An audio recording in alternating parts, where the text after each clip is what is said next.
everybody. Welcome back to Season 2, Skirts and Words. We made it. Good. We have not been canceled. No. The networks love us. Still going strong.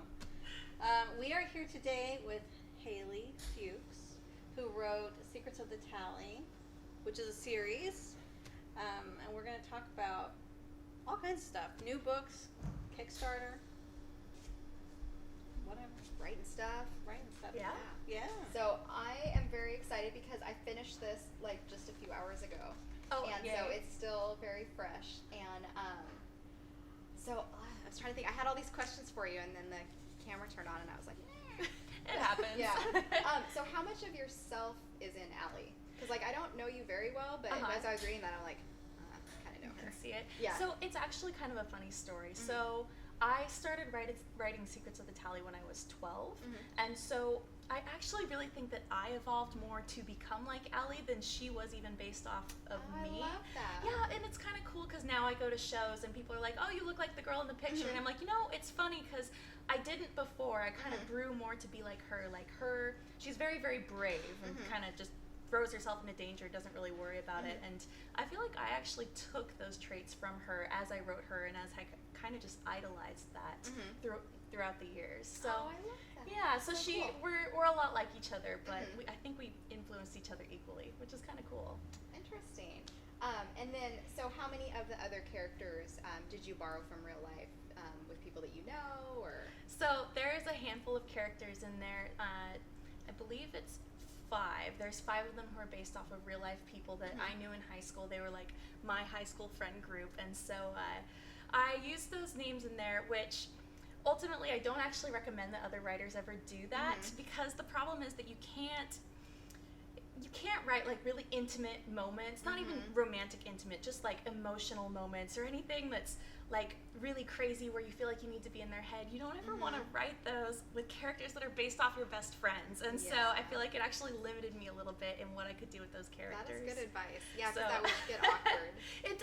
It does get awkward. So I have to, when I write those scenes, pretend there's someone completely different, and then I can write the scenes and then like almost substitute the names back in. Yeah. But yeah, I think there are about 5 of them that were based off real life people. Interesting. So how much, this will end up being, you said a 5-book series? Yeah. So how much of it did you have fleshed out before you started, or before you published the first one? Did you have like exactly where you were going, or is it a surprise to you as well? I do a little bit of both. I think by the time book 1 had come out, I really did have most of it fleshed out, so I knew pretty much where the series was going at that point. So it's not like you're going to get stuck with book 3 and be like, yeah, I don't know how to end this. Everybody dies! No, yeah. So I always have like a game plan. I know where I think I'm going, and then I always end up somewhere 100% different. I don't ever end up in the same place that I thought I was going to be. Interesting. Do you find that with writing a series? Or do you Yeah, I have no idea. Really, I'm starting book 4 of my series right now, and I am a pantser, which means I don't outline at all, because if I take the time to make all these notes, I don't ever go back and look at them, and I just forget that it even exists. And so I always end up just doing kind of whatever. I know where it ends, like overall, so I just have to get mostly in that direction, and then it kind of figures it. I attempt to outline, and then it all goes away. It never ends up what the outline was to begin with. Yeah, I have a friend, Randall P. Fitzgerald, and he writes like mega long fantasy, and he's like the outline king. I have never met anyone as organized as him, and he outlines every single chapter, and then he just can write a book in a week and a half. It's ridiculous. I know people like that, and it is the outlining. I just haven't figured out like the hack to actually doing it. Yeah. But yeah, it's nuts how fast they can bust those out when they have such a detailed outline. Yeah, it's intense. I try, and I just do it. My characters, they don't listen to me anyway. Oh, me neither. But it's kind of fun that way. Yeah. Well, I'm actually opposite of you. So I am terrible at character development. So almost all of my characters are based on people that I know. Really? But I don't tell any of them. Oh. And they all have different names. So I'll have somebody read something and I'm like, oh, I really identify with this character. And I'm like, oh, that's interesting because it's totally you. How funny. I've made the mistake of like full names, like characteristics, everything was exactly the same. Yeah. So now we're going to be like, oh, you gotta write me in your next book. Yep, You know, yeah, I do get that a lot too. Or like, put me in the movie. Yeah. A lot of that too. Oh, jeez. So, hard being famous. I know. Well, and I was excited because when Jen told me about you and I looked you up, you're like our local famous on the move author. Instagram famous. Yeah. Thank you. I'm working on it. I'm Yeah. trying. I actually found you on Instagram, which was interesting. So that was kind of cool. Instagram has been incredible. I love it. I have met so many people through there. It basically does all the. It's funny because now Facebook owns them, but it does all the things for me that I always wished Facebook would do. For some reason, it just clicks with like my personality, and it works for me. But yeah, it's cool. So you're local and not driving a tractor, writing books. That's cool. true. That is true. I write books on the tractor. I don't actually, but It's okay. I have a little mini farm, so I raised sheep growing up. And your bio said you had a mean duck. I did. He was terrible. His name was Bill, which you would think was a duckbill, but it was short for Bilbo Baggins, and he would just chase you around the yard. I couldn't even go outside for like years. This duck was so mean, and you wouldn't think they can bite really hard. They bite like you wouldn't believe. Yeah, I've They been bite bitten by a so goose hard. before, and it hurts so bad. It does. Yeah, it's It like does. the worst pinch. Monsters. It's So, ridiculous. I don't miss him. So are you gonna write him into your book and then kill him off? I probably will. Yeah, be like, what's roast duck? I know. Every meal should be Yeah. roast duck, actually. It'd be like I a don't know why feast. it's not. A feast at the end. Yeah. Oh, Fun. gosh. So tell us a little bit more about Kickstarter and how you got started in that, because I think we have a lot of viewers, a lot, and a lot of them are aspiring writers, and they're wanting to know like how to get published, where to go, what to do. Like, is an agent going to come out of the sky and sign them? So, and I have some insight on agents too, because I at one point did have an agent, and then it was kind of a tragedy. Their agency ended up closing down before we had signed with anybody, so I ended up just saying, I don't really want to go get another one, because it is a lot of work to get an agent. It takes a lot of time, a lot of query letters, a lot of conferences. So I just decided I was going to do Kickstarter, and I was actually really resistant to Kickstarter at first too, and I think the reason for that was just you have to get over that hurdle of realizing that you are asking people for money, and that is actually, once you get over that, then Kickstarter's not so bad. Yeah, it's like, right. okay, you know what, we are asking people to buy the book, but that's what any author is doing anyways. So I jumped into Kickstarter.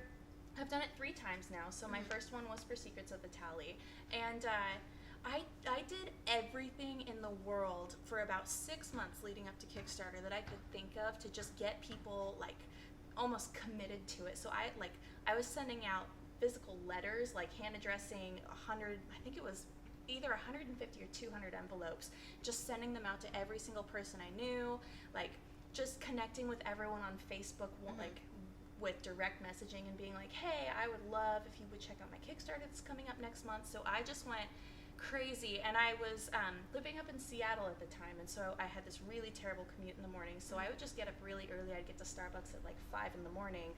I'd do Kickstarter for a couple of hours, and then I'd go to work every day. So for months and months leading up to it, I was working on just like getting people interested and committed. So I ran Kickstarter. We ended up getting just a little shy of $7,000, which was amazing. I'd set my goal at $5,000, and I was terrified. I didn't know if I was going to hit it or not. But we did, so we hit the goal, and then we ended up going over it. And then I do mass print runs. So I do which is the only way you can get things like silver letters on the cup. They're absolutely beautiful. Gorgeous. Thank you. That's one of the first things that I noticed is just like how intricate they are, and like they're raised. And, So that was actually what determined why I did Kickstarter, because there's ways that you can print. It's called print on demand, where you just print one book at a time, but you can't get things like silver letters on the front or like the raised, embossed anything. And that was all I'd wanted. I started it when I was 12, so by the point I got it published at 23 years old, I wanted my silver letters. So that was what determined. it's very eye-catching, and the colors are like deep and dark. And I like it. So that's what determined, like, I have to do Kickstarter, because you have to have the money up front to do a big print run like that. So I did. I contacted a printing company. I have an amazing artist she's done all 3 covers so far. And so contacted the printing company, and then they made 1,000 books and shipped them to me, and I sent them out to all my Kickstarter backers, and then came back and I did it again with book 2, and I just came back and did it again with book 3. And with book 3, I went all out. I actually I left my job at the beginning of this year and just spent 6 months on Kickstarter, which was crazy. But it honestly takes that much time to get like a really good campaign together, and then I was just shy of $10,000 on this last one. So Kickstarter really ended up working well for me, but the amount of time and effort that goes into it, you can't like I know some people just throw their projects up there and think they're gonna like go viral or take off, and honestly there's a lot of projects that end at $0 total on Kickstarter. So right. Yeah, I have failed 2 Kickstarters, and so that's why I wanted to know like what you did to really drive it, because I know how hard it is to get scrapping. And I think that so often, like you said, people have a project that maybe they've been working on forever, and finally they're like at the end of their rope and they just want it to be done, and they put it on Kickstarter, but they have no audience primed and ready to get on it. Yeah, and that's the thing, is 95% of the money you're going to make is from your own outside marketing campaigns. So like from your Instagram, from your Facebook, from just blasting to people that there's a Kickstarter going on. And then you get a couple people who come from Kickstarter itself who like stumble across it and are like, oh, I'll buy that. But for the most part, like, it's all your own outside effort. So as you've done them multiple times, does it get easier? Like, was your third one easier than your first because you kind of had a system in place, or was it just totally a whole new set of challenges? Actually, new set of challenges with every one, and I think a lot of that was just learning each time and learning, okay, like this is what I think I did not necessarily wrong on the last one, but how I can improve the next one. So the third one is where I spent absolutely the most time and the most energy, but I think I was spending it in more of the correct places. So I knew, like, Facebook marketing is awesome. That's actually where I get most of my Kickstarter backers, is off of Facebook, which is funny because I have 3 times more followers on Instagram, but Facebook pumps out 3 times more money, more backers than Instagram does. There's just kind of a different engagement rate on both of them. So just kind of knowing where to target your energy and your focus. And the third one was definitely the one that took the most time, though. Do you have a background in social media marketing? Or? I do. Yeah. Yeah, so I always knew I wanted to be an author. So when I went to school, I already figured I pretty much knew how to write. And so I took as many classes as I could in writing, but I got my degree in marketing. Yeah. Because I wanted to be able to sell the books. I knew that was just what I wanted to do with my life. Yeah. So I kind of weighed the options and said, you know, if I get that marketing degree, I can also go get a day job too. Because it doesn't always pay the bills when you start out. Right. So, yeah. Interesting. So you have been on a long, epic journey. I have. Tell us about your journey. So I left my job at the beginning of this year, and I was just like, jumped on a train and have been traveling the entire United States by train. So Amtrak is like my favorite thing ever. I'm absolutely a train enthusiast. My son's too. Is he? How old is he? He's 6.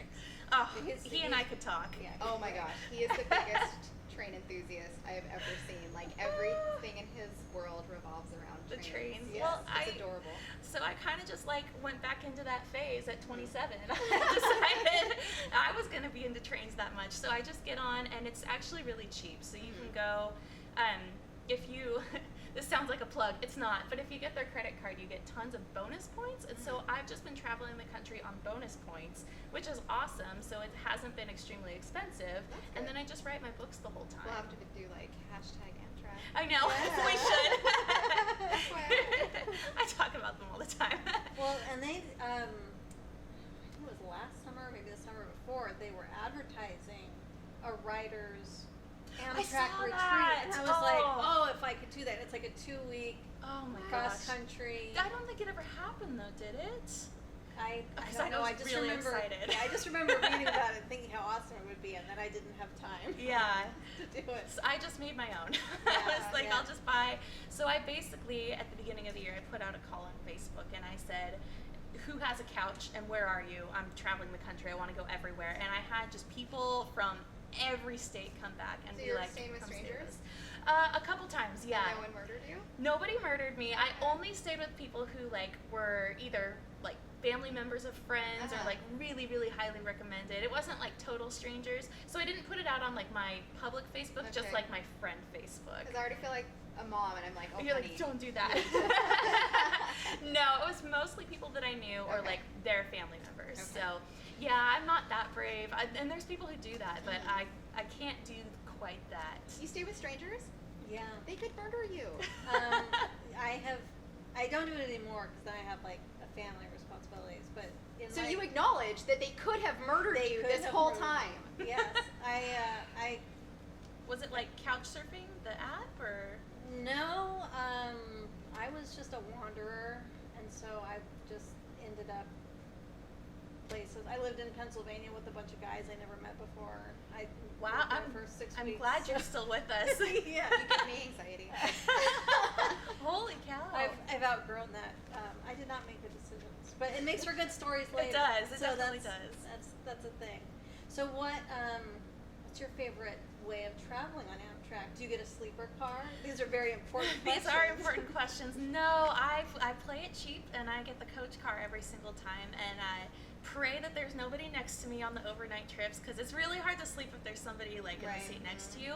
But if that seat is empty, you can flip up. There's leg rests you can flip up, and you can pretty much like. I'm a tall person, but even I can like curl up into a ball in those and go to sleep. Yeah, we went.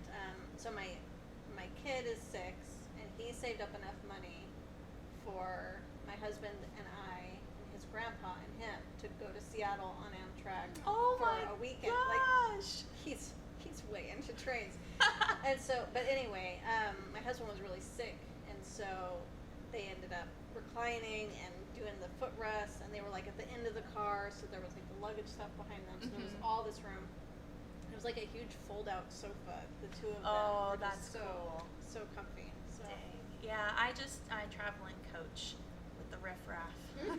yeah.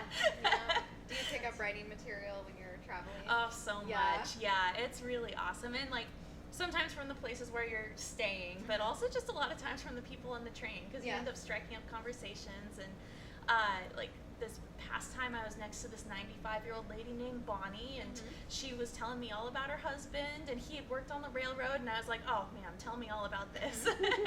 So she was fun. And then like I had a veteran from the Korean War, and you meet so many people, and you have such a long time to talk to. Yeah, you're a captive audience. Yeah, like, definitely. So you get a lot of good stories out of that. Yeah. And then also from the places you go to, everywhere in the U.S. has been just so incredibly different. I did not realize just how different every single corner of the country is. Yeah. It's really amazing. So in your books, you're really good with the imagery, like, because you have very diverse places in your books, and so does that influence, like, what you're, like, when you're thinking of Dinkara or someplace, like, are you describing it from different places that you've been? Absolutely, yeah. Every time, and that's why I love taking the train so much, is you can sit and stare out the windows and just watch the scenery go by, and it gives me so much inspiration watching like different kind of landscapes and that stuff. It just I picture like, oh, what scene could I write out here? Or I can almost picture my characters like running through these mountain passes, or like there's these amazing cliffs with like these huge icicles that are bigger than people, and just you see things like that, and it just inspires you to write something in those places. So a lot of my scenery, I think, feels like the Pacific Northwest, which is obviously where I've grown up and what I really love. So, and I think that's really why I use it the most, is because I love what's around here. It's so Especially after beautiful. traveling, when you come home, you're like, oh, it smells right. It does. It does, right? Does. Yeah. And it's just the right colors, and like, yeah, all the green. I miss the green when I'm not here for a while. Yeah, definitely. Yeah. Well, I do love your use of imagery there. Oh, thank Cool. you. Looking forward to reading the second one. Yeah. So have you written stuff outside of fantasy, or is that like your jam?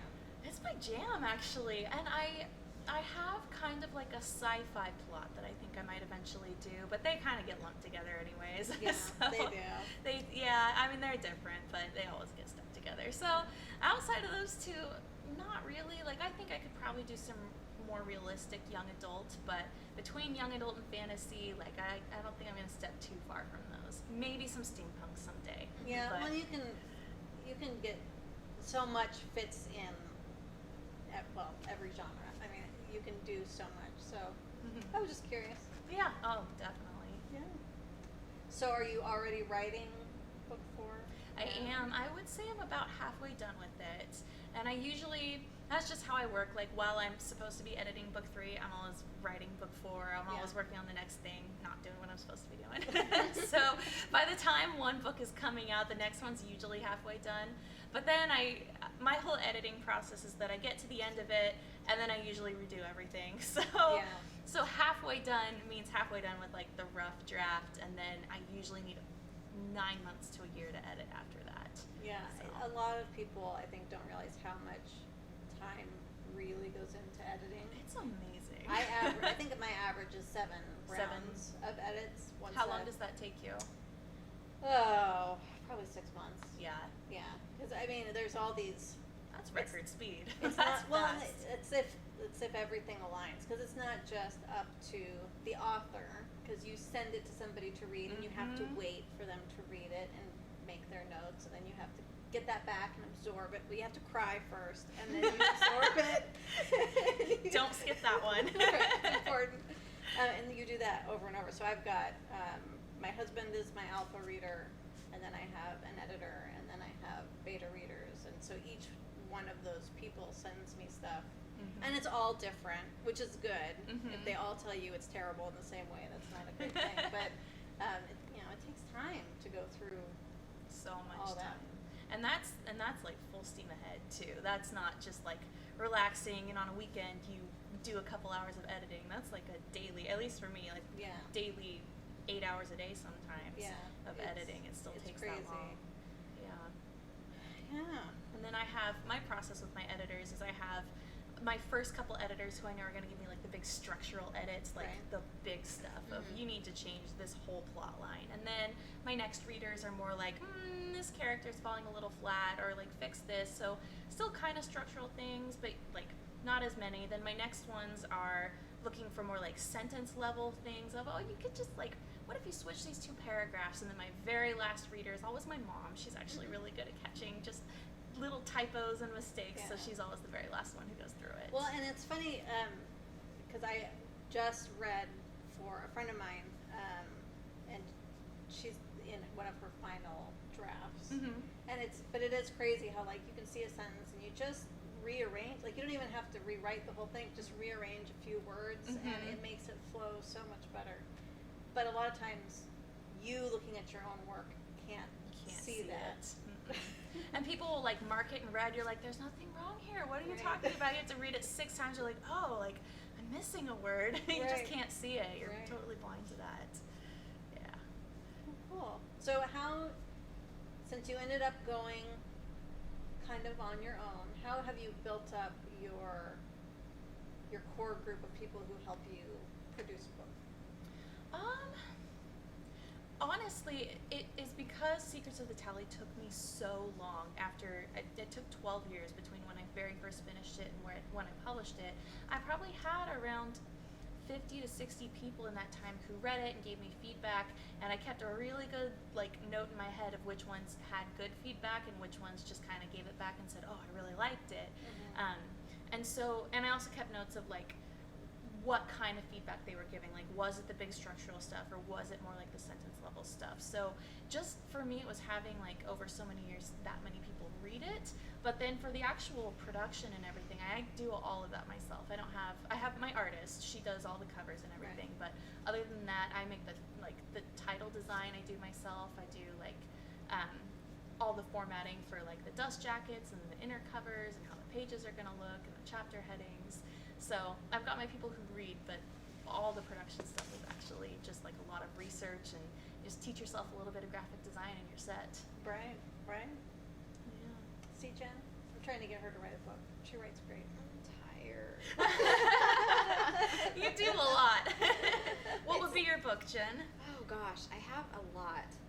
I like to write essays, like personal essays and stuff, because I have thoughts and opinions that I like to write out. But I'm also working on one that we had a writers group here, like where you would draw 3 random items out of the safe deposit boxes Oh, and stuff. uh-huh. And so I have a guy in a coffin. Like this was actually someone's scrapbook from 1942. It was pictures of people in coffins. Oh my gosh. That was their jam. And so I have a picture of a guy in a coffin, a picture of a guy coming out of a pawn shop, and then I have a silver spoon. And so I've tied those all together in like a mafia type story.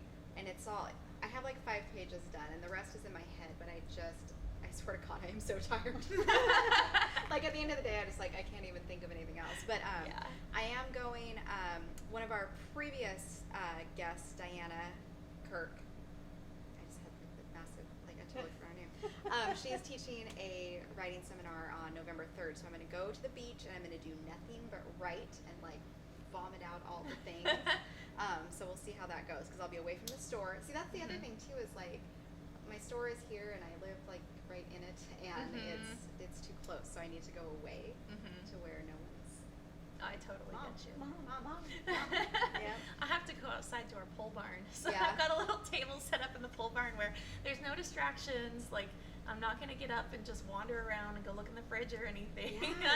That's my worst one is if I'm anywhere near the fridge, I just keep going and checking what's in it.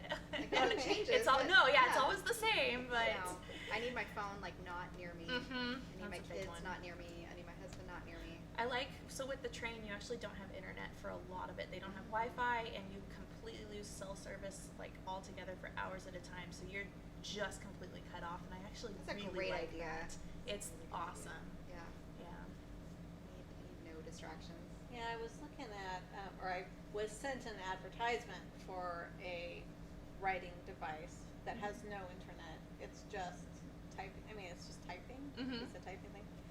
I was like, I could just turn off my Wi-Fi, so maybe I should just do that.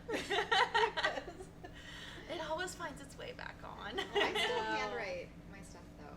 Do you? I do. Yeah. Oh. I don't know. I need it handwritten and then I type it. So and I even do that. Like I'm the secretary for all kinds of stuff. So like when I take minutes and stuff, I still handwrite everything. It's Wow. just so weird. I can't keep up. I type so much faster Yeah. that by the time I get to the end of one sentence handwriting it, my next thought's gone. Yeah. I think I'm stuck in the wrong era because I kind of want to type it on just like old Smith Corona typewriter. Yeah. By the ocean.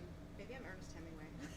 But But not could be. quite that level of alcoholism and chauvinism. There's still time. There's so much time. There's so much time for me to raise cats and be an alcoholic. Actually, that sounds fantastic. You could bring a typewriter with you. I could. That would be kind of fun. That would be like super hipster of me. It would. It'd be Yeah, cool. yeah. You have to post a lot of pictures on Instagram. I should. Too. See, that's why I People be can't all write. over that. I'm so busy Yeah. posting that I can't write. Instagram does actually take up a lot of time. It does. It's kind of It crazy. does. Yeah, interesting. Background. Even when I'm just trying to like take pictures of stuff, I'm always messing with things. I'm like, oh, what if I did this? What if I did this? And then like an hour is gone, and then I'm looking at other people's 150 Instagram pictures stuff. later. Yeah. Yeah. Just take a picture of this stupid book and put it on there. Say you liked it, and move on. Stupid Instagram. Yeah. So how we doing? Oh my goodness. Wow. Running out of time. See, it flies. It right? does. It goes so fast. Well, real quick, so you are a Kalama graduate, correct? I am, Yes. yeah. We are really excited to have you come and talk to our middle schoolers. Yes, in I'm November. so excited. Yeah, my That's a son, lot I of think, fun. is horrified Oh, because I'm coming too. Oh, no.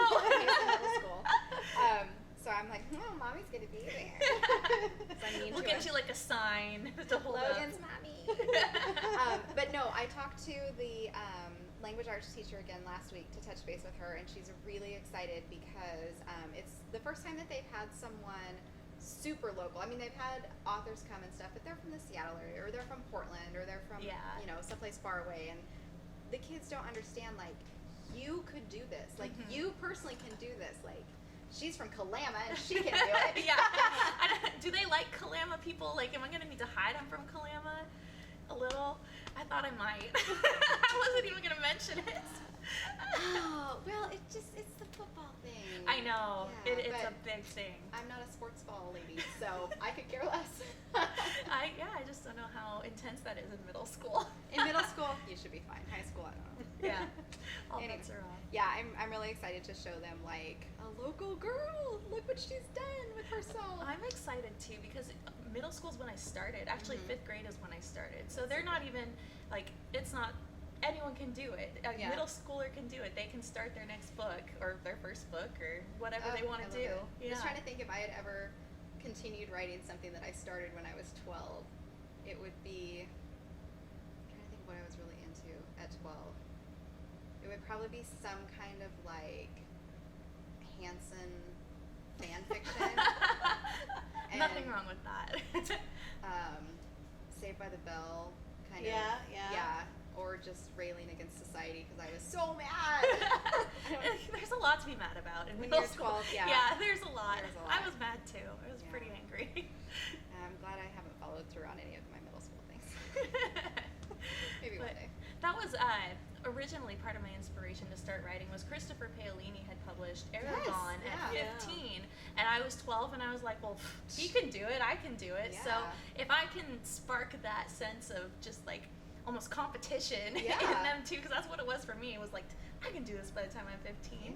Then like that's a total win for me. See, I love that you took it that way because when I saw that book come out, I think I was working at Walden Books at the time, and he was 15, and I'm like, well, that just makes me, I quit.